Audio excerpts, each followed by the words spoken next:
أعوذ بالله من الشيطان الرجيم.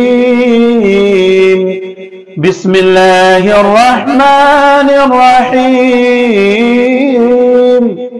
وكذلك أوحينا إليك روحا من أمرنا ما كنت تدري ما الكتاب ولا الإيمان ولكن جعلناه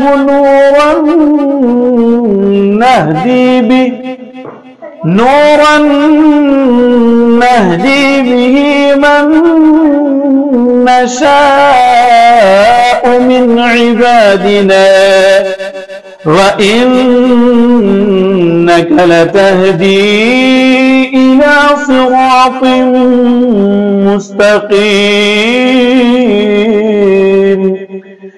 صراط الله الذي له ما في السماوات وما في الأرض ألا إلى الله تصير الأمور। चैनल पर अगर नए हैं तो चैनल को जरूर सब्सक्राइब करें।